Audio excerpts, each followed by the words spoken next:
Cada vez que hay problemas y tensiones financieras, los fondos del mercado monetario saltan a las portadas de los periódicos especializados en economía y en finanzas. En la crisis inmobiliaria que explotó en 2007, se produjo una especie de corrida bancaria en estos fondos del mercado monetario y los problemas bancarios de 2023 pues aparecen constantemente referencias a este tipo de fondos del mercado monetario. Los fondos del mercado monetario hoy en día son una alternativa a los depósitos bancarios. Esta alternativa es muy conocida en el mundo financiero, pero es más o menos desconocida para el gran público.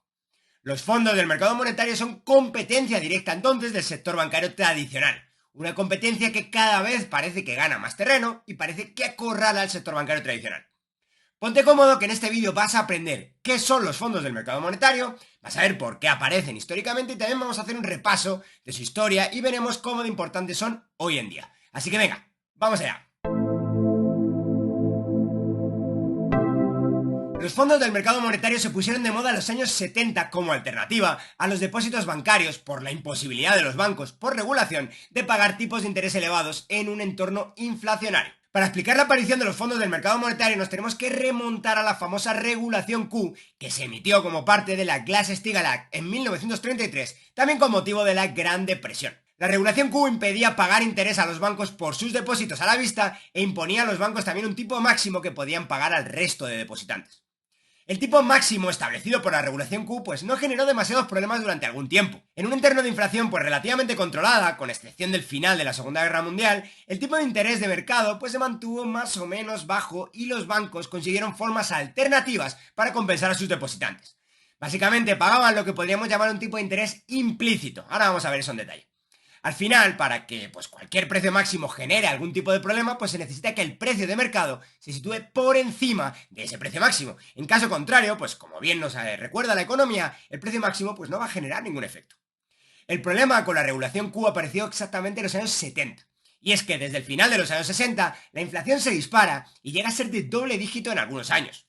Económicamente, los años 70 son recordados por la aparición de la estanflación.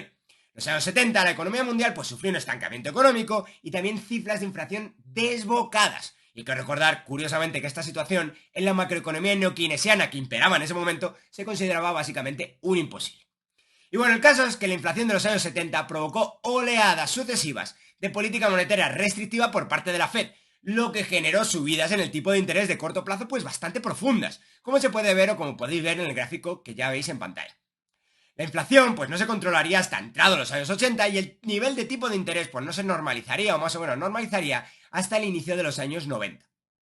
Como los bancos pues no podían pagar interés a sus depositantes por la regulación Q que ya hemos explicado, pues empezaron desde los años 50 a competir por atraer depositantes mediante pues muchas estrategias. Algunas de ellas incluso siguen con nosotros hoy en día.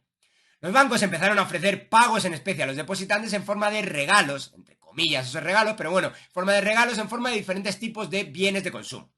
Los bancos pues también empezaron a ofrecer gratuidad para sus servicios bancarios, como por ejemplo las transferencias.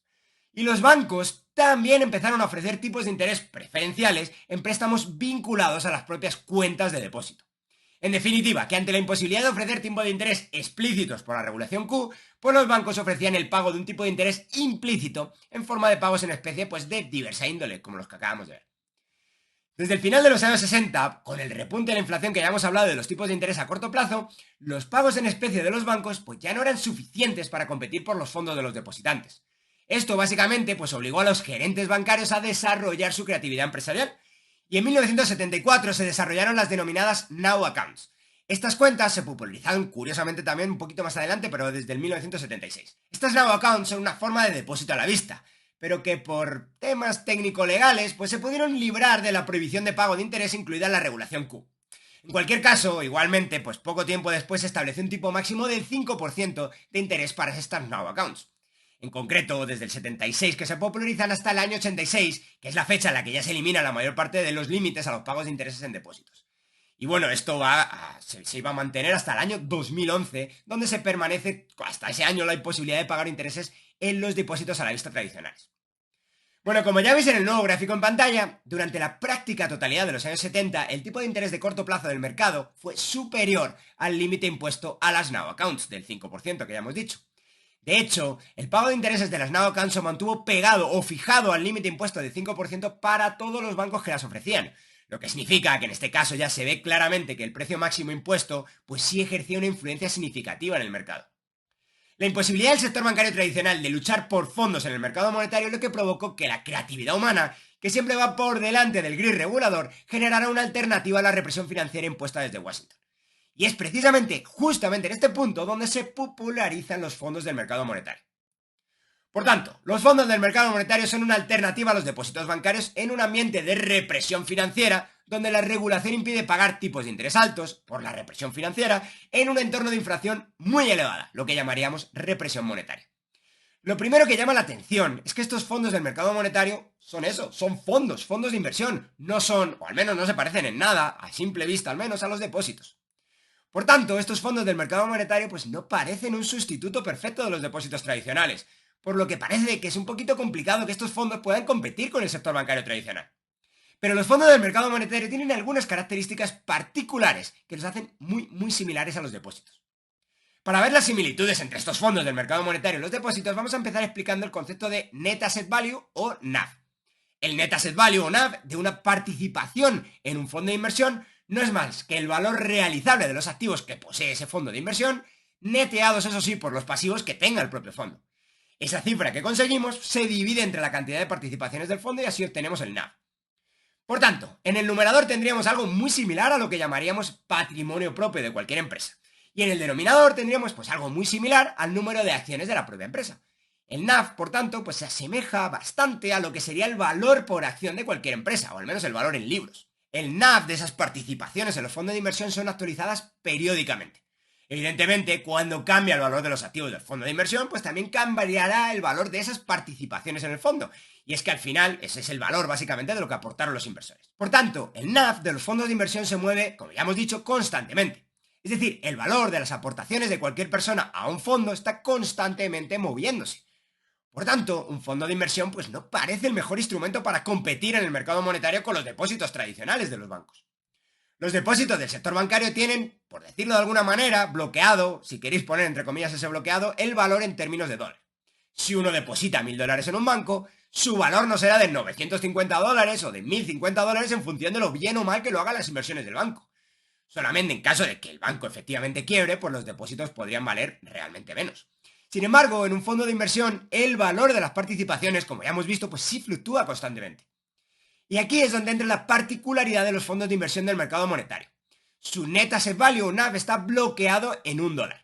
Es decir, cada participación en el fondo de inversión vale exactamente $1.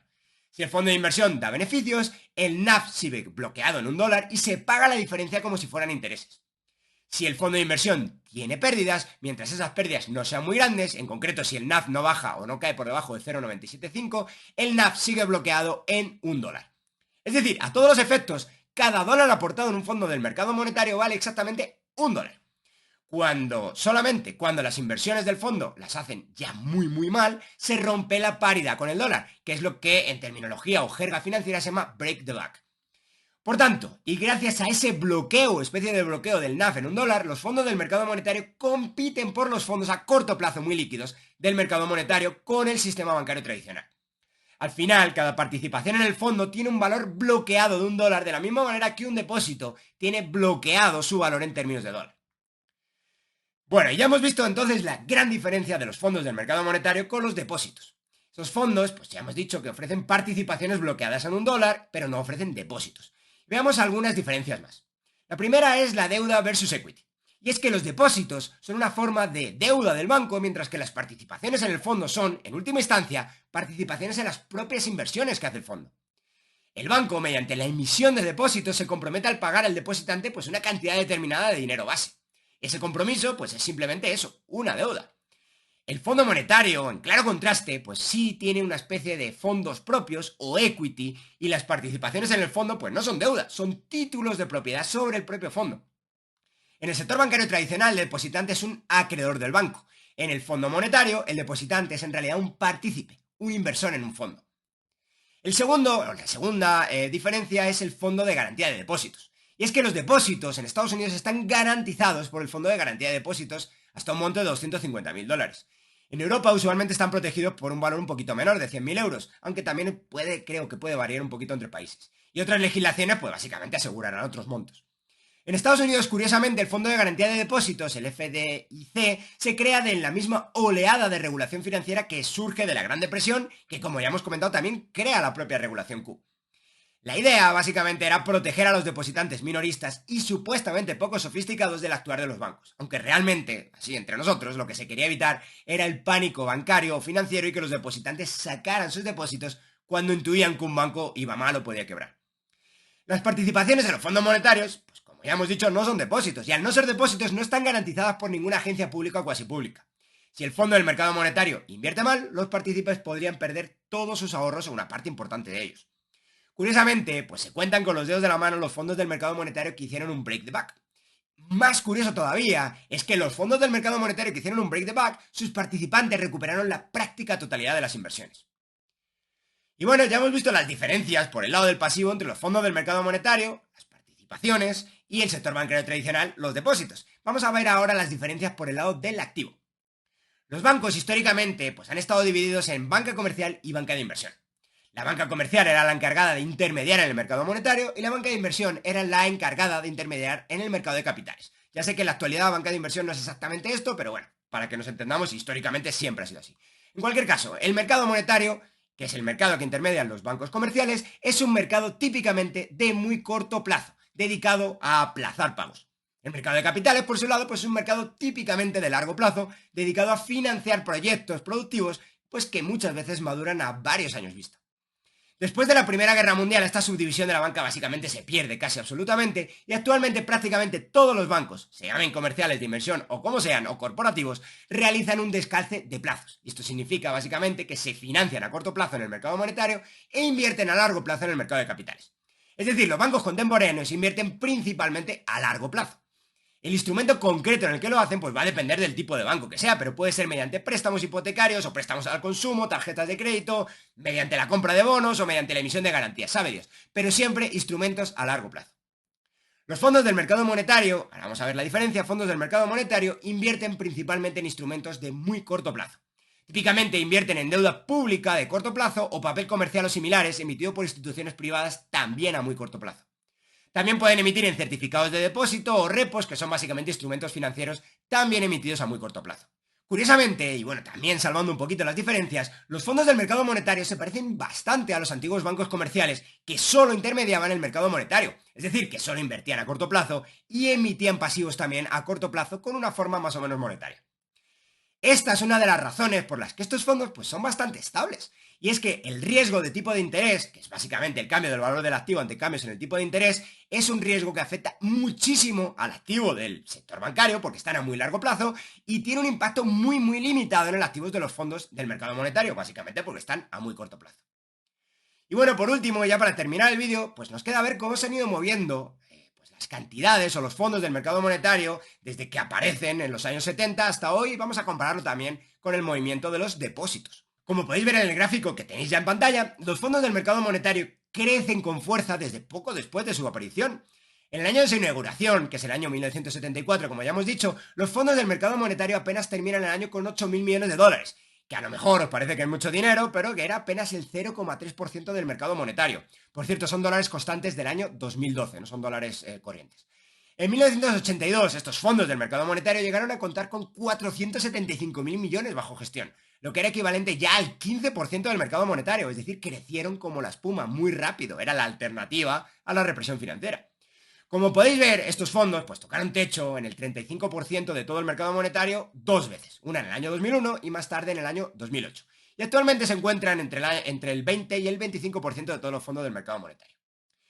Y bueno, pues en resumen, la represión monetaria y financiera provocó que salieran alternativas en el mercado de fondos muy líquidos. Y una de esas alternativas fueron los now accounts, que ya hemos dicho, que se limitaron muy rápido también, y otra alternativa fueron los fondos del mercado monetario.